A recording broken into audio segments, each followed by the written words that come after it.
Today we are going to discuss on this topic, which is MRSA in the dialysis unit. So, how many of you know what is MRSA? Like, can we get some feedback? Like, do you know what MRSA is? Yes. So, MRSA. So, today what we are hoping to learn is what is MRSA? Who are the patients at risk? What are the complications? Why is it so important that we are talking about this? How do we treat it and how do we prevent it from spreading more? So for our first question, that is what is MRSA? So all of you know the full form of MRSA is methicillin-resistant Staphylococcus aureus. Staph aureus is very common to us. We all say, no, it is like the blood culture came, this is staph. So Staphylococcus aureus is a very common bacteria. It is a gram-positive coccus. Coccus is a round bacteria which is quite commonly found on the skin. So that is Staph aureus. So usually the first antibiotic that was introduced to us, penicillin, is usually sensitive. So when you give penicillin, the Staphylococcus is usually dead by it. Later, what happened is, as the widespread use of penicillin happened, penicillin was the first antibiotic that was discovered, and people started using penicillin left, right and center for every infection. So what happened? Some of these bacteria had something called a BLAZ gene. So this had a penicillinase enzyme. So whenever you give penicillin to bacteria, the bacteria which do not have the enzyme will die, but whoever had the penicillinase, they will cut the penicillin ring. So that is not effective anymore for that bacteria. I hope you can hear with all the background noise. I'll just wait for a minute. It's very clear, Sneha. Okay. So very clear. Yeah. So whenever there's a BLAZ gene, those bacteria don't die. So what happens when they gave penicillin again and again and again? All the bacteria which were sensitive to the penicillin died, and all the bacteria which survived was the bacteria which is resistant to the penicillin. So that is how you got a population of Staphylococcus aureus which is resistant to the penicillin. Then they developed certain other synthetic penicillin, semi-synthetic beta-lactams to treat this penicillin-resistant Staphylococcus. So these semi-synthetic beta-lactam antibiotics were the methicillin, floxacillin, flucloxacillin. Now we get dicloxacillin.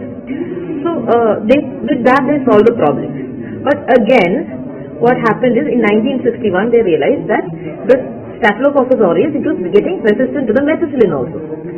So this is a problem because we are losing our armamentarium against the bacteria. So by 1980s, 1960 this was found, by 1980 throughout the world methicillin-resistant Staphylococcus, that is MRSA strains are found throughout the world. And this is also bad in a second way because the resistance to methicillin was intrinsic. That is, first time when penicillin came, the bacteria destroyed the penicillin and so was resistant to it. Now the second time the methicillin resistance came, it is not because the bacteria was destroying it, but the antibiotic could just not attach to the bacteria at all. It was intrinsically resistant to the bacteria. So there's something called the penicillin binding protein in the bacteria cell surface, and that is what penicillin normally binds to. And this MRSA, it has something called a NEC-A gene that encoded the penicillin binding protein. So instead of having the normal one, they had penicillin binding protein 2A, and this had very low affinity to the antibiotic. The antibiotic just couldn't even attach to the bacteria. And from 1980 by 2004, instead of one strain of MRSA, there were 6 different strains of MRSA, and they were found all over the world. And what happens? The bacteria continues to have peptidoglycan there, continues to multiply, and there's widespread resistance. And the spreading very fast. There were many spreads. This was a big problem. So this is a little older map. So if you look at it, you see that maximum MRSA prevalence was more in USA, South America, Australia, and Germany and France. But if you look at India, we are somewhere like the rest of Europe. Around 30%, 10 to 25% is the prevalence of MRSA at that time. This is not in dialysis, this is like general MRSA. But over the years, the MRSA population is going down because of better hand hygiene. So So when we look at MRSA can either be healthcare associated MRSA or it can be community acquired MRSA. So what we normally see is healthcare associated MRSA. Why is this called healthcare associated MRSA, HAMRSA? That is any MRSA that occurs after more than 48 hours of hospitalization, or it is an MRSA infection that occurs outside the hospital but within 12 months of exposure to healthcare. So all our patients, all our dialysis patients come in if they get MRSA, it is healthcare associated MRSA because they are in the hospital 2 to 3 times every week. And why is this healthcare associated MRSA worse than the community acquired one? Because this one is associated with a very severe disease. The other one might give a mild disease, this is a severe disease. Second, it is an invasive disease. It doesn't just stay in the blood or in the catheter, it goes and involves the skin, soft tissue, it goes in through the bloodstream, it goes through different places like causing pneumonia. And so it is not just a simple disease, it's a severe invasive disease. And finally, this HAMRSA is also multi-drug resistant. So if it is only resistant to methicillin, but now it's going to be resistant to even more drugs. So this is why this HAMRSA is of big concern. So it spreads fast. Once it happens, it gives a severe invasive disease and it is multi-drug resistant. So it's very difficult to fight this disease. So if you look at the hospital-acquired infections, one of the few pathogens that are routinely implicated and varies from place to place. Like if you look within India, it's 2017, ICMR did a survey and AIMS had a prevalence of around 17% and CMC Vellore had 45%. This is 2017. Things must have changed by now. But so the MRSA, if you're not careful, it's something that slowly creeps up and before you know it, you have it in your unit. Second, this organism MRSA, it has got the capacity to form a biofilm. So whenever there is an invasive foreign device, such as for us it is a dialysis catheter, for others the MRSA makes a biofilm, and this biofilm it's very difficult for the antibiotics to penetrate the biofilm and attack the MRSA. So beyond the biofilm, the MRSA continues to survive and multiply on these surfaces. And also, the biofilm prolongs the duration of the organism exposure to antibiotics. So we want to break the biofilm, so we give higher dose antibiotic for a longer duration. What happens is, there is a potential for transfer of antibiotic resistant genes between the organisms. Same as in the past how penicillin became resistant, this MRSA keeps on getting resistant to more and more drugs because we give it more and more and eliminate those which are sensitive and the resistant ones keep growing. So, what is the population which is at risk for hospital-acquired MRSA? So, it is exactly our population, exactly our patients. First, they are patients who have who require hospitalization, prolonged hospitalization in intensive care, who have received antibiotics, who undergo hemodialysis, who are unable to perform activities of daily living, and who keep having proximity to others with MRSA colonization or infection. So colonization means this MRSA, it can colonize skin surfaces and it can colonize healthcare workers, skin surfaces, anterior nails and all. We'll come to that. So whenever there's a colonization, that patient, if you have colonization, that patient can have a higher risk of getting the infection. And also these patients of ours, which are dialysis patients, patients who are not able to do all the activities of their daily living, so they need the help of someone to help them. Or they are coming in close contact with other patients with MRSA, or who keep getting antibiotics for some of the use, and they are exactly our patients and they are all at risk for hospital-acquired MRSA.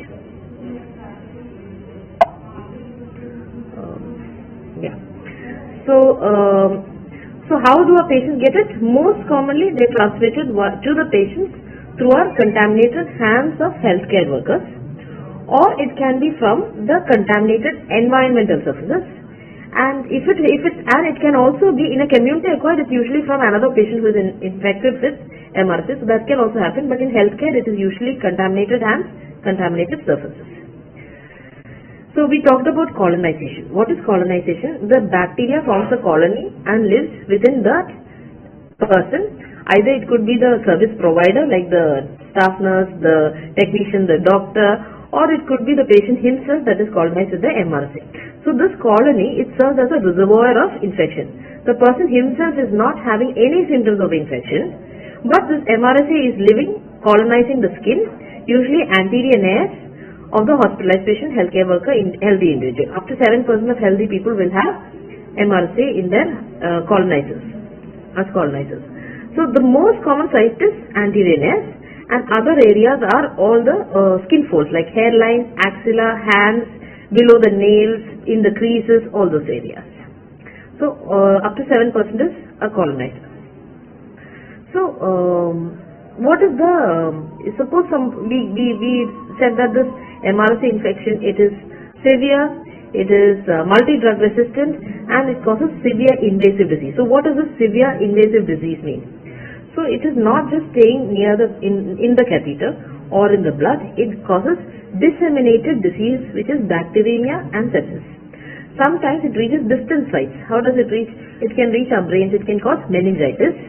It can affect the heart. It can cause infective endocarditis, which is an infection of the valves of the heart. It can go and feed in the bones. Usually we see it in the vertebral column. It can cause an osteomyelitis, or it can even cause a septic arthritis. One of the joints get infected with this staphylococcus.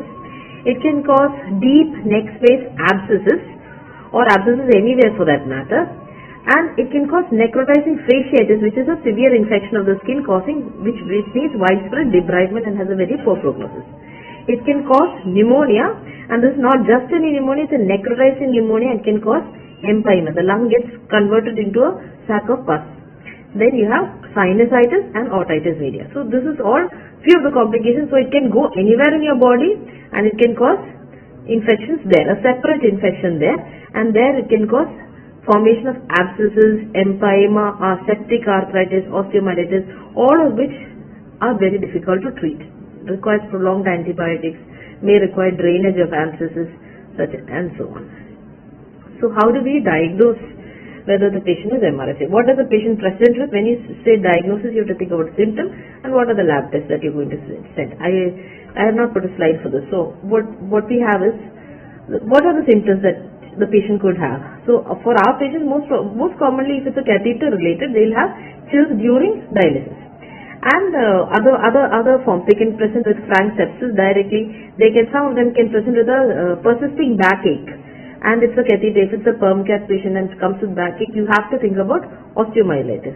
Or if you have suddenly you have some heart rate variation, fever of unknown origin, you think of infective endocarditis. Altered sensorium meningitis, seizure, it can present with, and it can present with joint pain as a septic arthritis, some pneumonias which are really bad. So the patient can present in a wide variety of ways, but most commonly for our first symptom would be fever or chills during dialysis. How do we diagnose? We have to send a blood culture, obviously. We have to send a blood culture. If it is feverous before dialysis, when he comes into the unit, immediately you can send a culture from the line and from the periphery. Always send a paired sample. Take at least 10 ml of blood, and you have to see, and you have to take it at the same time. You have to take the catheter sample and the peripheral sample within a short frame of time, as soon as possible, usually along with each other. Take 10 ml in both sample waters, and then as the culture grows, you have to treat it. You will know whether it is staphylococcus, whether it is Staph aureus, whether it is corns, whether it is methicillin sensitive, methicillin resistant. Your diagnosis is basically the blood culture. Or sometimes if the blood culture is not there, maybe when you drain an abscess and then you get Staph aureus, then also you can know. So how do we treat? So treatment we know is prevention and cure. So first we have this CDC guidelines that were there. CDC guidelines said how do we prevent MRSA from coming into a unit. So first thing they said is you have to perform monthly hand hygiene observation. First of all, you have a protocol for hand hygiene and glove use, and every month somebody observes. There is a monthly hand hygiene observation. You don't correct at that time, but you share the result with the staff and teach them where they are wrong. This happens every month. Along with this, you train the staff on infection control practices such as access care and aseptic techniques. This, once you treat, you have to perform quarterly vascular access care observations and assess the aseptic techniques that they are using for connecting, disconnecting catheters, dressing change, etc. So first you give a protocol for hand hygiene, then you observe. Every month you observe whether they are doing the hand hygiene properly. Second, you train the staff on infection control practices, access care, aseptic techniques, and after training, you every quarterly, every 3 months you have to observe again. Are they doing it in the aseptic techniques? Is the connecting, disconnection, is it happening in the right way? So in a big unit, you can have a dialysis manager, a staff nurse, the in charge, somebody who is doing this. And finally, every 6 months you have a evaluation of competency of the staff. So every staff, upon hire you are evaluated, and every 6 months also you have to evaluate. So this way, basic thing is you have to keep training, retraining. After some time we might forget a few steps, but you again observe, correct, and keep retraining. So CDC, the core interventions to prevent bloodstream infection. So they said other things that they said was, first, if there is a catheter and the patient has an MRSA, remove the catheter as soon as possible. Now, even if there is no MRSA infection, if it is a catheter patient, whenever possible, try to make sure that you get an AV fistula in place and not just continue on the catheter. The third thing is, whenever the catheter hub disinfection should be carried out, you have to use proper antiseptic after removal and before using the cap. Then the CDC guideline says antimicrobial ointment should be applied to catheter exit site during dressing changes, but in the latest guidelines for the KDOQI and all, we don't have this coming in. Then we have to use an alcohol-based chlorhexidine, more than 0.5% solution as first line skin antiseptic. This is before central line insertion and during dressing. Now, if you are allergic to the chlorhexidine, then you use povidone iodine or 70% alcohol. So, when you see a patient with community-acquired MRSA, the empiric antibiotic therapy is clindamycin or Bactrim until the culture result comes. So, this is skin soft tissue infections with community-acquired MRSA. Then you have to do IND and treat with susceptible antibiotics. Now, for a community-acquired MRSA, we do not recommend vancomycin. But for a hospital-acquired MRSA, vancomycin is one of the drugs of choice. So this vancomycin, it is a glycopeptide antibiotic. It was introduced in 1950s when the first MRSA threats began. Later, but by around 1996, the MRSA showed reduced susceptibility to vancomycin also. So vancomycin, basically it's not as effective as the other beta-lactam antibiotics. If you look at other beta-lactam antibiotics, treatment failure is around 5 to 10%, but vancomycin you see a treatment failure of around 10 to 20%, especially when you in treatment for endocarditis. So vancomycin is intrinsically less effective. That is why we don't use it as first line for community-acquired MRSA. But the problem here is that in 1996, we can see that there is resistance to vancomycin also, which is coming up. So what are the risk factors for resistance to vancomycin resistant Staphylococcus aureus, VRSA? What are the risk factors to get this? First is when you have recurrent MRSA infection, you treat it with vancomycin each time, you can have vancomycin resistance. Chronic renal failure per se is a risk factor for VRSA. Then diabetes, malignancy. So these are all patients who are immunocompromised and they all have increased risk for VRSA. Then patients with indwelling central venous catheters, peritoneal dialysis catheters, why they get recurrent staphylococcal infections, you treat with vanco multiple times, either empirically or as treatment, and finally you have VRSA. Or if you have treatment with prolonged course of vancomycin, again there's a risk factor for vancomycin resistance also. So what do? When your patient presents to you with fever during dialysis and you're thinking about some sort of catheter-related bloodstream infection or some sort of MRSA, first thing you think is it could be gram positive or gram negative. Your infection, so you have to think, when you first send off the cultures and you start with broad spectrum cover. You give empiric antibiotic. For gram positive you give vancomycin and for gram negative you give ceftazidime. So vancomycin, how much do we give? we give a loading dose of around 20 mg per kg. Usually we give 1 gram. And then this is administered during the last 60 minutes of hemodialysis. Ceftazidime loading dose is 2 gram. And this is given immediately after completing the dialysis session. And after that, subsequent doses of vancomycin is lower. You get only 10 mg per kg per dose. But for ceftazidime, you continue at the same dose of 2 gram post-HD if it is twice weekly dialysis. If it is thrice, you can give only 1 gram post-dialysis. Suppose the patient has vancomycin allergy and you want to cover MRSA, empirically you can use daptomycin at 7 mg per kilogram during the last hour of dialysis, but we don't see that very commonly here available. And if ceftazidime is not available and you want to cover gram-negative bacteria, then you have to use aminoglycosides such as Genta, tobramycin, and Genta the dose is 1 to 2 mg per kg per dose during the last hour of hemodialysis. So this is the empiric first-line antibiotic therapy before we get our cultures.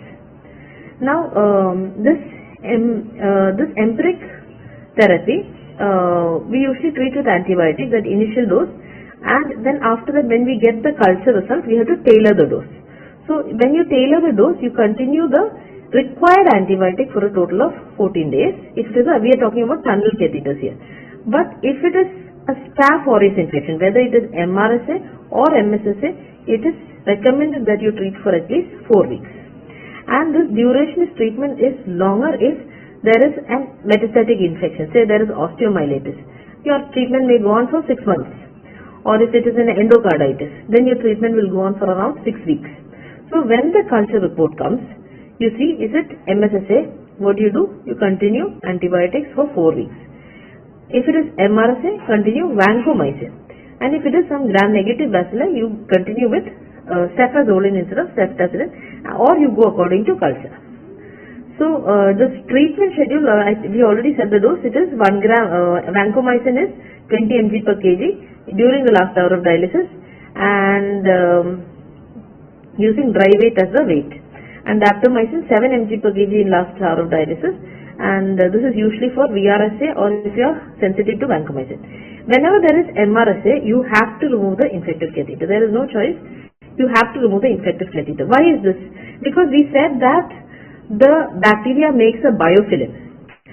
And when they gave antibiotic, it was seen that when the gram-negative bacteria made the biofilm and they gave antibiotics, around 80% of the biofilm was gone after treatment with the antibiotics for gram-negative.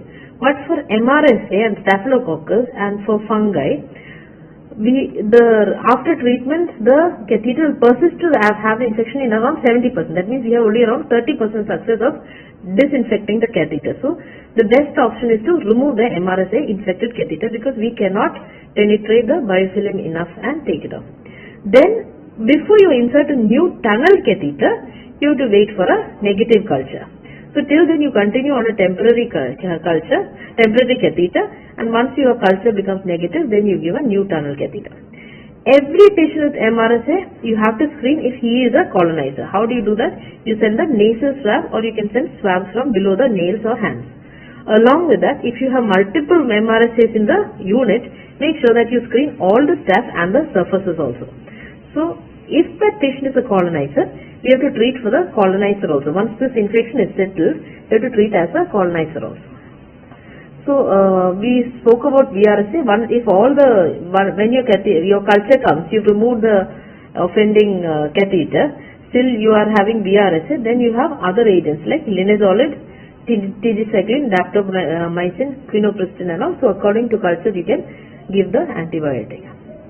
So most patients, they respond to the IV antimicrobial therapy, and especially when you give it along with an antibiotic lock therapy.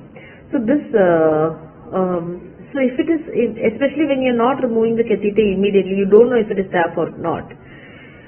In that case, we have to give an antibiotic lock. So generally, if it is an MSSA or if it is a gram-negative bacilli, then you can exchange over guide wire after 48 hours of antibiotic therapy. But then for MRSA and Candida, there is no choice, remove catheter immediately. So what is this antibiotic lock? I'm sure all of you are using antibiotic locks. So I'll just say antibiotic locks, they are a combination of antibiotic plus heparin or the anticoagulant. So what does this do? This antibiotic lock has specifically designed to kill the bacteria in a biofilm that is adherent to the catheter lumens. So biofilm is similar to the film that we see in say a bucket full of water has been kept there for a long time. You take it after 3 days and you check there's a biofilm which is formed with it. Similarly, within a catheter also there is biofilm. So however times you wash it, you fill it, you give antibiotics, you have to kill that bacteria in the biofilm, you need a high concentration of local antibiotics. So this is what the antibiotic lock achieves. Potentially this will eliminate the source of bacteria without removing the catheter. So this lock, you give it along with systemic antibiotics till the catheter is replaced.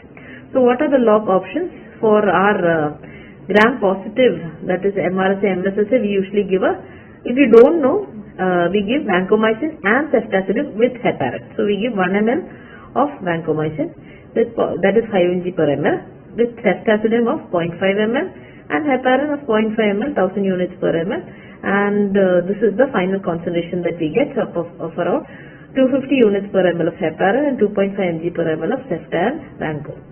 If you are sure if the catheter is beeping and they say it is gram-positive or they are saying it's gram-negative. So if it's gram-positive, you can eliminate the ceftazidime, just give vancomycin, heparin, lock.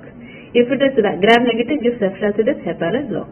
And finally, you know it is gram-negative, final culture came, cefazole. You can give a cefazole and heparin, lock.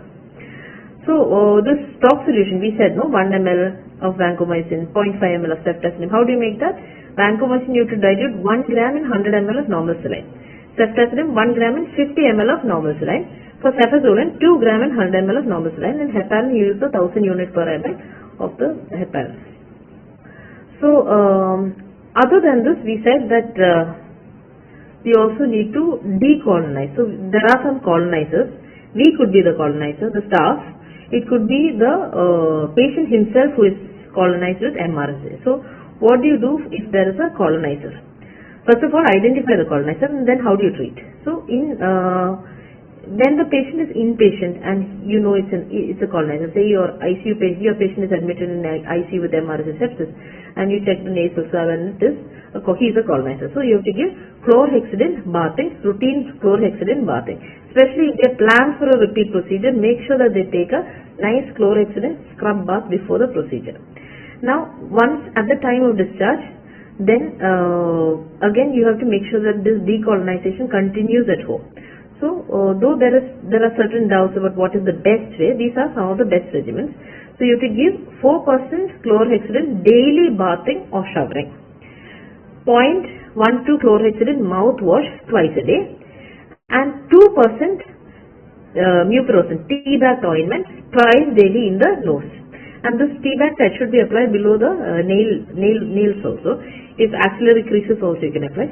And this continues to be administered 5 days, twice a month for 6 months. So say 1st to 5th of a month you do this decolonizing, then 10th to 5th to 15th you are free, then again 15th you start till 20th, and then rest of the month free. So 2 sets of 5 days every month for 6 months. Total of 10 cycles you do of for decolonizing. So so this is our we've come to the end. I think we have reached pretty early. It is a small topic. So what do we do for MRSA when we summarize? First you have to diagnose the MRSA. When you suspect the MRSA, you diagnose it. Make sure that you treat it properly. You decolonize as required, and make sure you change the catheter. Screen all the staff. If the hospital staff are carriers, then you have to screen them also, and you have to treat them also for decolonization. And you make sure that this doesn't spread, because prevention is the best method. So you see so many units now with better hand hygiene, which is one of our first things, no? Better hand hygiene with gloves, with catheter, vascular access care, and with all that, it has decreased. Also, after we have that fistula first initiative, right? So instead of having a patient come on fistula for dialysis, we want to give them, make sure that instead of having catheter for dialysis, if it is a fistula that is for dialysis, that has really helped in decreasing the MRSA incidence. Yeah, so that's all.